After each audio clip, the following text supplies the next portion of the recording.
welcome to another episode of CARevive. So you join me in the RX8 today. We've done all our maintenance, we're good to go, and I'm going to give you some drive around videos and footage today. Before we go ahead, I'd like to please invite you to subscribe, click the bell. So we're out on some country roads today and I'm going to do some drive-by videos for you. I've got the wife with me today and she'll do some drive-bys while I'm in the car. We'll do some GoPro footage. I've got a camera attached to my head as well to give you some point of view footage as well as the camera that you see me on now. So let's get some roads. Here we go.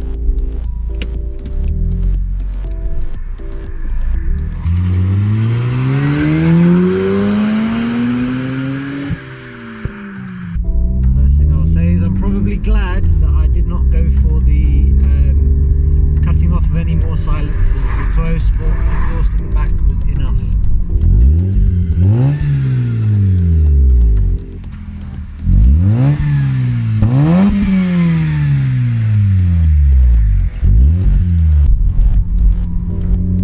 It's a nice road. Let's wind her up.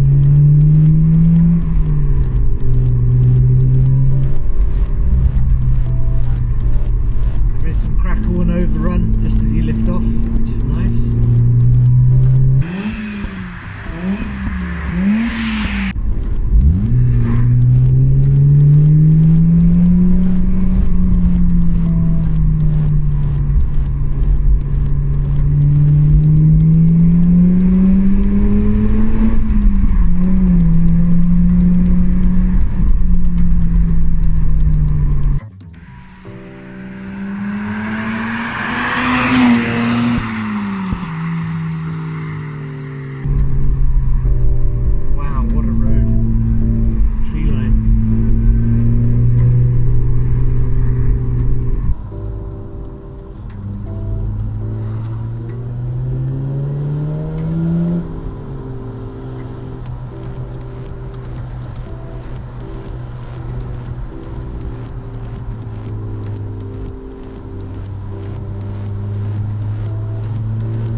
Really deep exhaust bass note lower down, and then it really winds up as you give it the revs. So we're about third gear now. Once we get a clear run, we'll drop it down into second.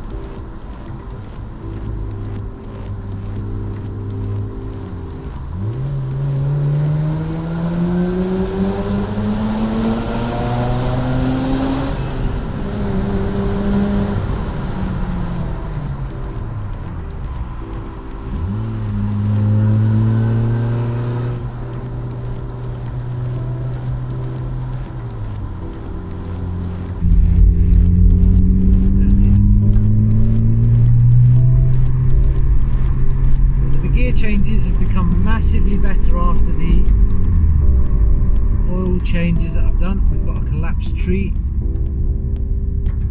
Collapsed tree or tree that's fallen over?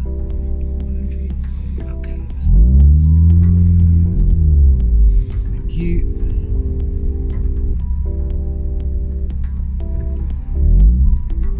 There was Storm Bella, just for those that don't know, and they've caused a bit of havoc to their nature and the surroundings.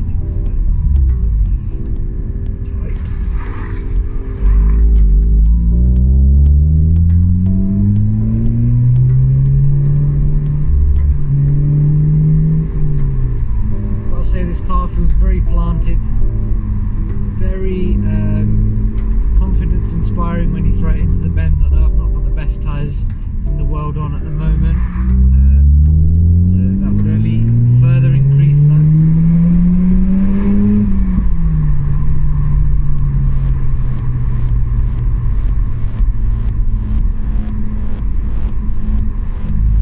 But it's a really solid, really planted drive.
guys, I've discovered another issue with the Mazda, and that is that it's got a coolant level sensor issue. It is quite common, but every so often the light flicks on and then flicks back off again. So I've been advised that there's a couple of fixes for that, mainly replace the coolant bottle where the sensor's integrated, or just unplug it. I'd rather leave it be where it is for now. It's not really worth money in the long term. Do you see anyone coming?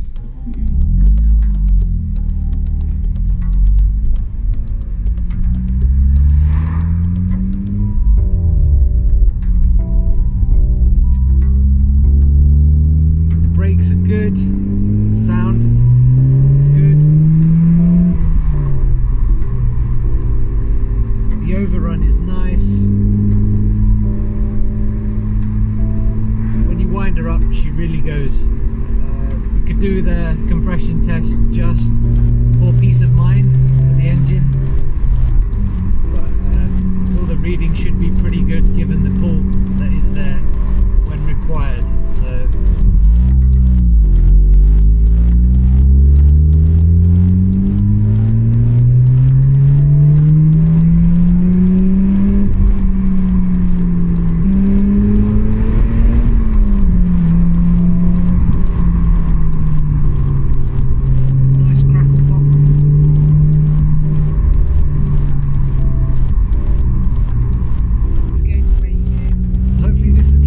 of the RX8, and I think the mods, the work we've done, the maintenance, the servicing has been a massive contribution and a statement to what the car is now. And I think aside from the detailing videos and the cosmetic side of things, I'm pretty much there with this car now. So I really want to get the detailing elements sorted and I think look towards our next project.